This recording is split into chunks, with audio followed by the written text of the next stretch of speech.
Direct from Foxborough, Massachusetts, the gem of Norfolk County, and taped at the studios of Foxborough Cable Access. It's Foxborough Central, and here's your host, Bob Hickey. And welcome to another episode of Foxborough Central. I am Bob Hickey, I am your host, and I thank you for taking the time to join with me and my guests as we talk about the people, events, and organizations that make Foxborough truly the gem of Norfolk County. First, let me introduce my guest. He is past editor of the Foxborough Reporter, our current town historian, one who we all go to whenever there's anything to do with history of and about Foxborough, Jack Othelet. Jack, thank you so much for coming out to the show today. Pleasure to be here. Well, and you know, it's very special that we have Jack with us because this show is to promote Foxborough Founders Day, which is one of the most wonderful events near and dear to my heart that makes Foxborough truly unique and special. Now, it's fireworks, it's all the vendors and the nonprofits on the field for the after the parade events, and the parade itself, including the doll carriage and wagon parade. It's just such a special day, but every year there's got to be a new theme, right? Well, and this year the theme is the history of Foxborough, and so that's, you know, it wraps it into such an all-encompassing theme because everybody and everything and every event, person and organization here in Foxborough has a history, and all you have to do is take a bit to think about it. But none of us really think about it as we go in our daily lives. I certainly don't, and that's why I'm honored to have you with us. You've also been named Grand Marshal of this year's parade. Congratulations.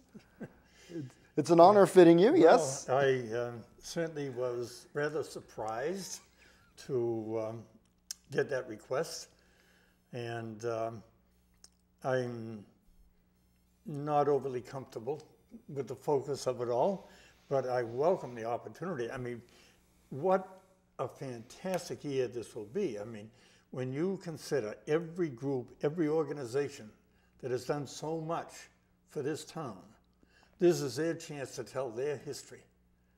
And all the schools and the businesses and everybody that makes this such a great community has a chance to toot their own horn and share that with us.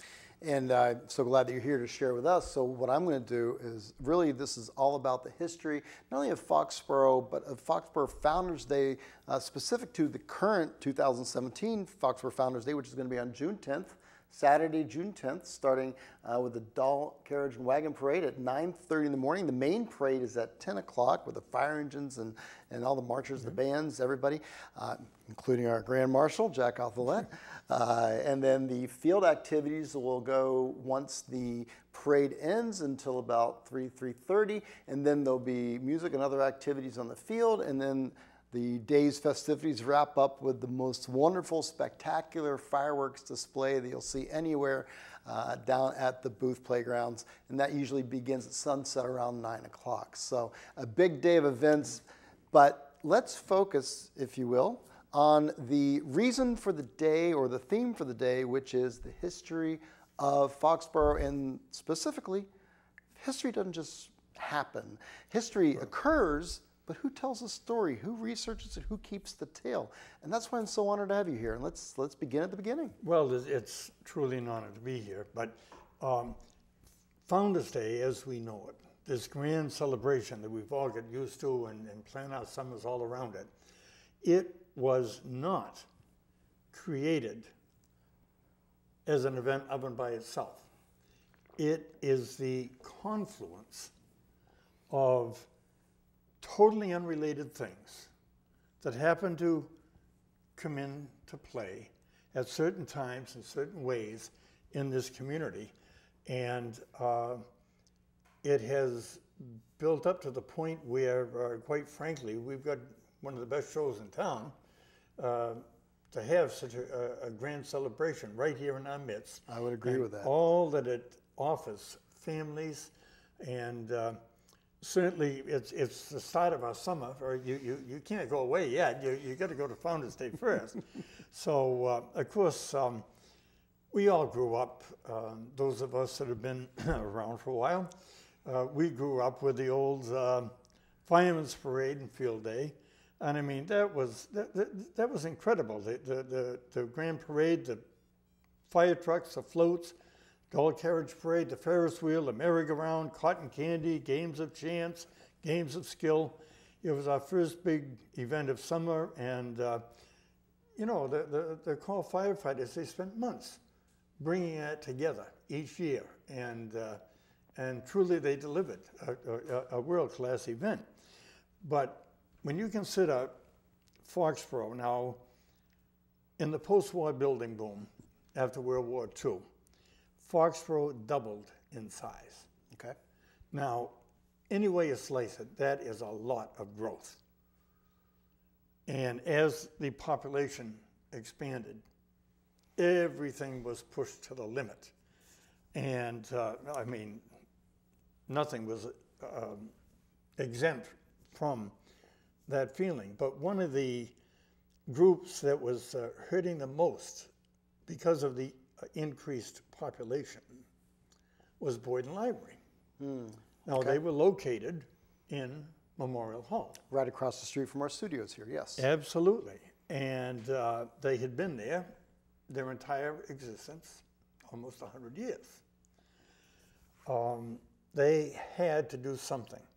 So about midpoint, they started a movement, came to town meeting, and a new library was approved to be built across the common where it is right now. On the corner of Bird and Baker, Right. sure. Now, that was scheduled to open in 1968. Now, if you stop and think about it, the coincidence of the fact that the year the library was built and they moved out of Memorial Hall, one might ask, what would have happened to Memorial Hall being vacated by the library? The Commonwealth of Massachusetts that year, 1968, authorized cities and towns to form historical commissions, official town bodies that would have certain statutory responsibilities to town records, town archives, all of these things.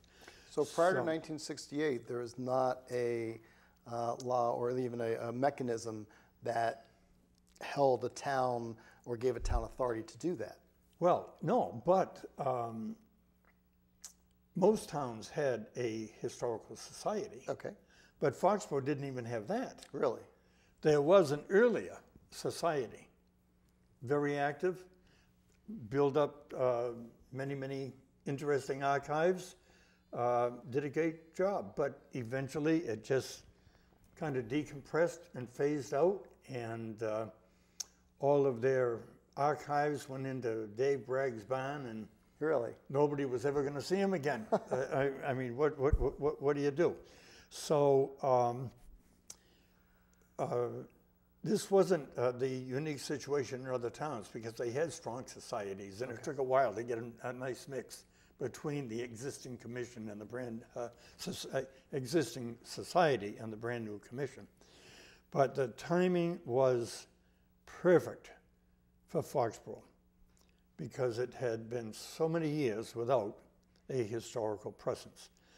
So the commission was formed, and we immediately kind of sucked up our courage to go to the town and say, would you consider turning Memorial Hall over to us for a town archives and museum? Now, fortunately, they said yes, and the town took title to all of those archives in Bragg's barn. Okay. So overnight, we had this enormous collection that took us many, many, many years to get all archived and everything. But the point is, as of that point, we had a home, we had a group, and we had the archives. And it just was that set of circumstances, but also in this mix, the commission then became responsible for the care of Memorial Hall as well. Isn't that amazing when you think that 49 years ago, what you and I out there in TV land come to accept as being one of our strengths was in its infancy and completely in a barn. And that Memorial Hall, which had been the town's library for 100 years, including the cemetery and the cannon and everything else, was going to be abandoned had this not happened. And so you speak of a confluence and things coming together. What an interesting genesis of this whole today, what we're coming to on Founders Day.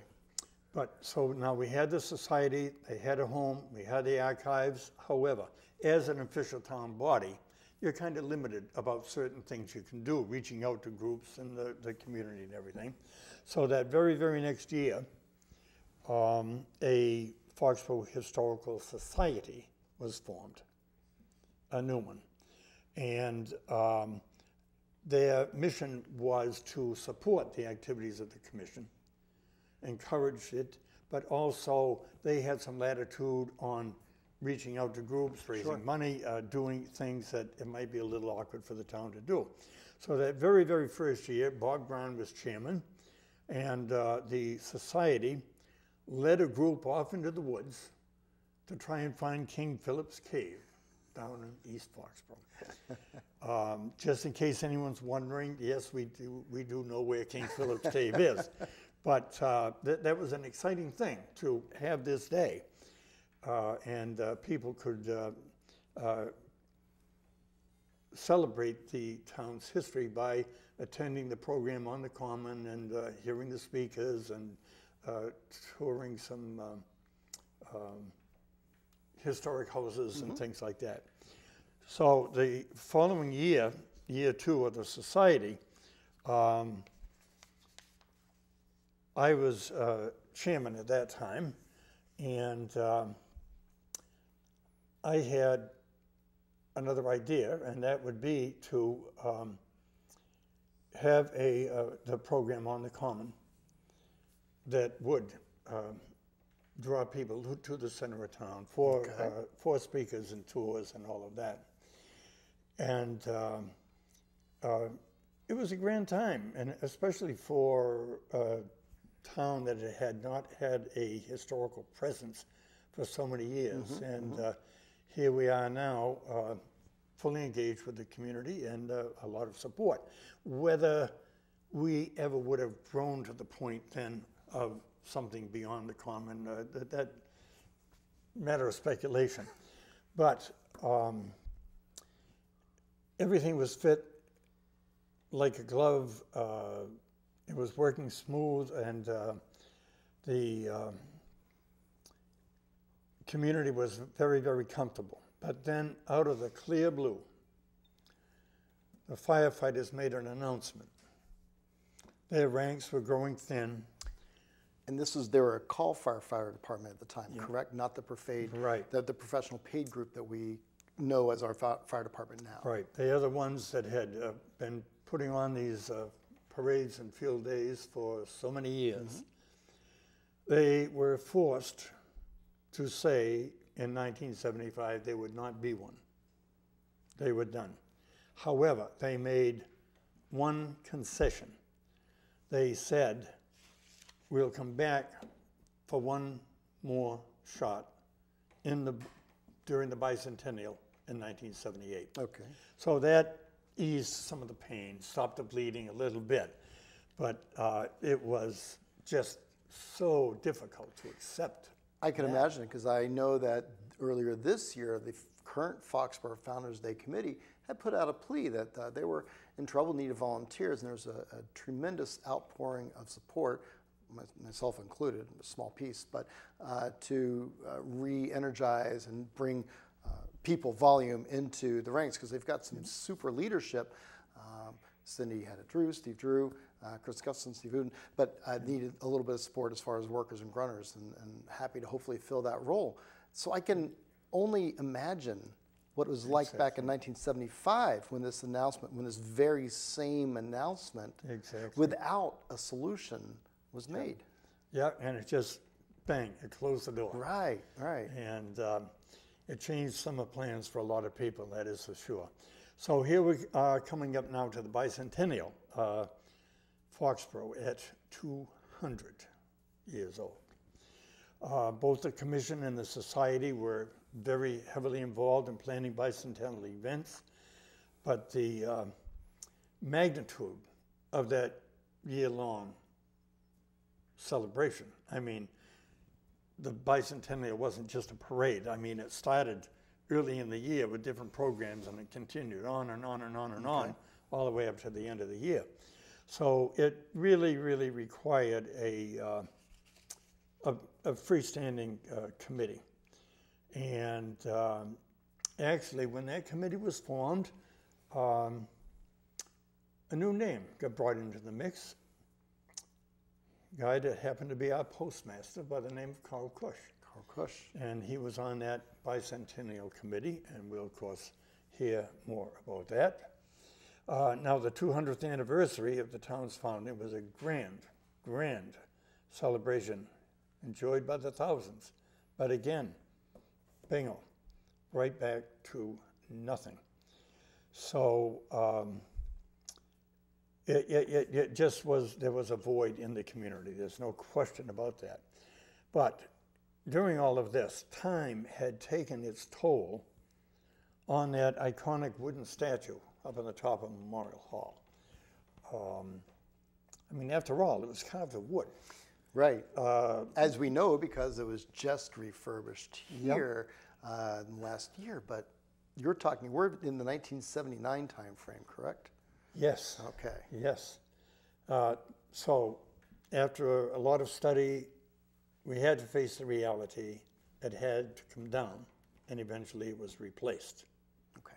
And of course, that was a project of the library trustees at that time. So residents followed the work closely, and in 1987, the soldier was ready for its return to duty. Now, we knew that there was a great deal of community interest in this because they had followed in news stories all of the work of the restoration. Henry Heaton applied his boat building techniques to it and things like that.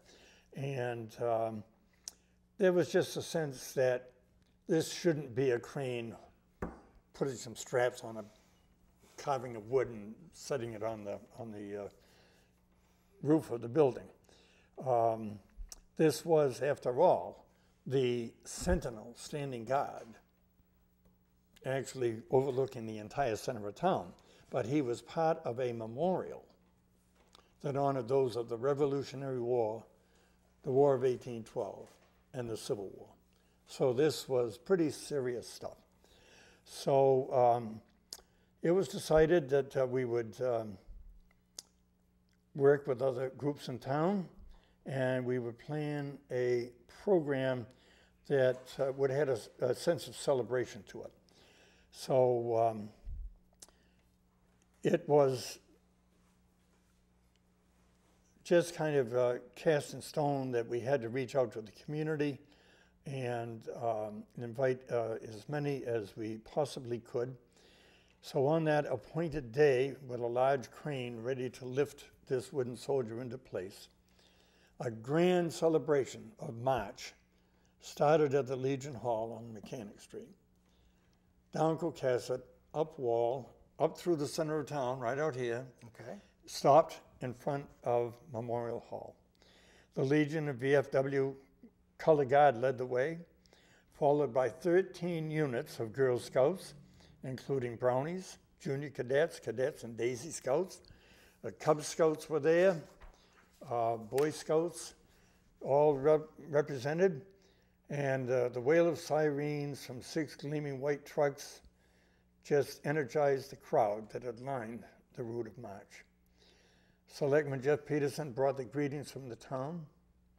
I shared the history of it all, and there were many awards and presentations made, and members of the Sweet Adelines provided some music, also members of the jazz ensemble of Foxborough High School. So clearly, the crowd was caught up in all of this. The enthusiasm was great. And I think it was quite clear that they missed what they had all over the years, and they would truly, truly welcome something to take its place. So we started off with a meeting, and Ginny Capola happened to be the head of the Historical Society that year. And with the size of the crowd as a driving force here, she approached the Historical Commission. We all agreed.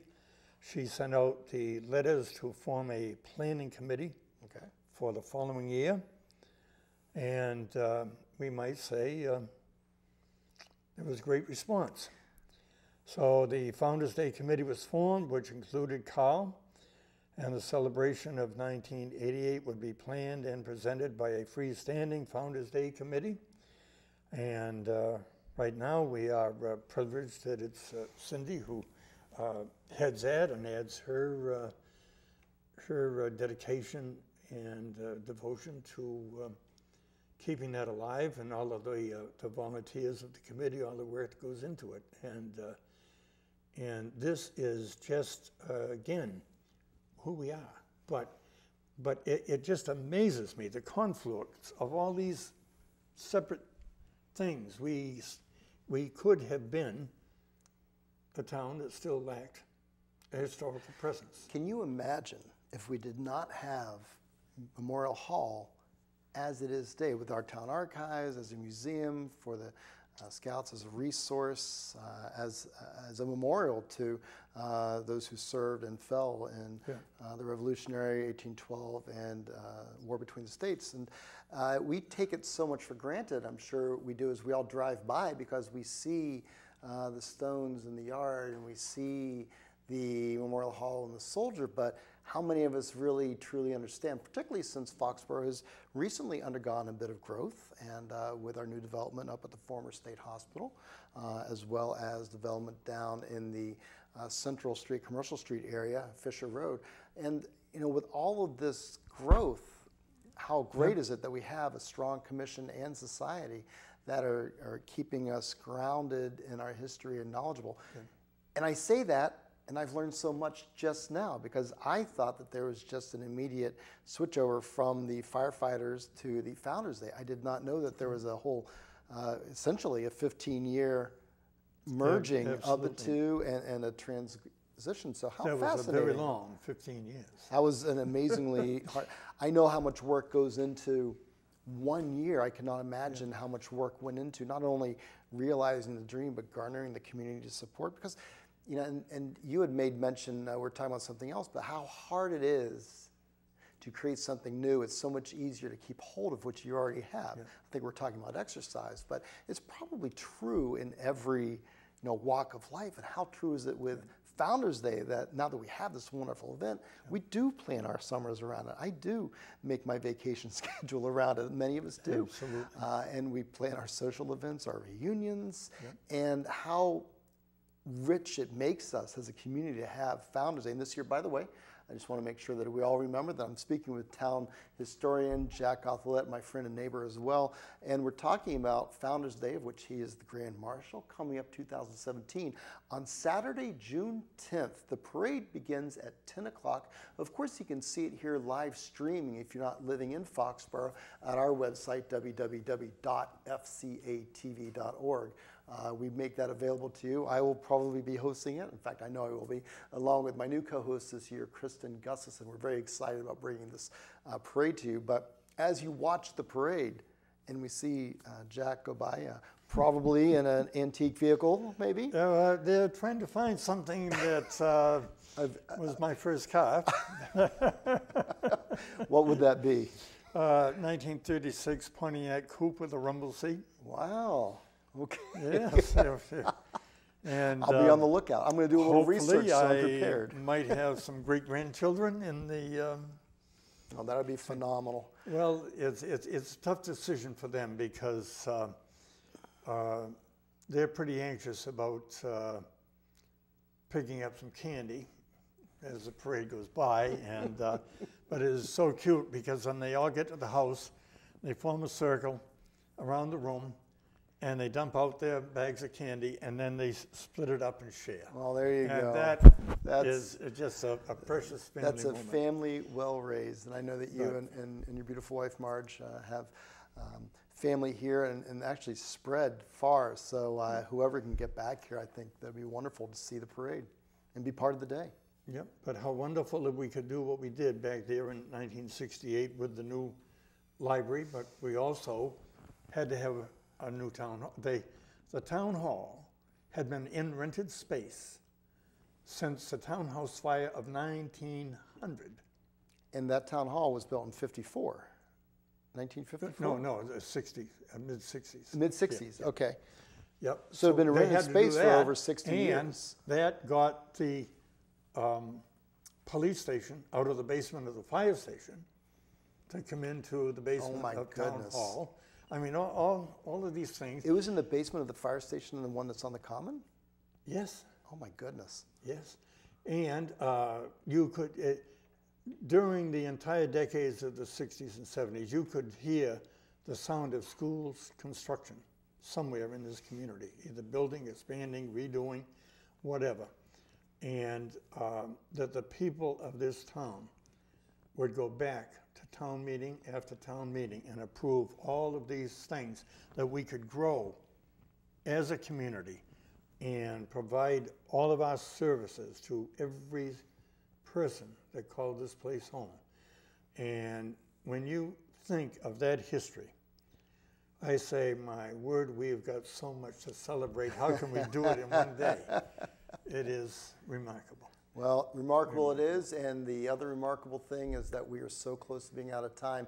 I'm so glad you're able to stop by and share this great story. And I know that you folks at home are getting ready for Founders Day just as I. And come on out, celebrate the day on Saturday, June 10th. The doll carriage and wagon parade begins at 9:30. It's going to be at the head of the Common this year, a new place, new location. The main parade is going to be at 10 o'clock, and perhaps we'll see you in a Pontiac with a rumble seat. I sincerely hope so, and hopefully we'll see you. Jack, I give you the last word as always. Well, I think that the best thing that we could do, possibly, is to show our appreciation by celebrating our past as a reaffirmation of our faith in our future. And every group in this town has a history. Come on, let's hear it. Let's see it on Founders Day.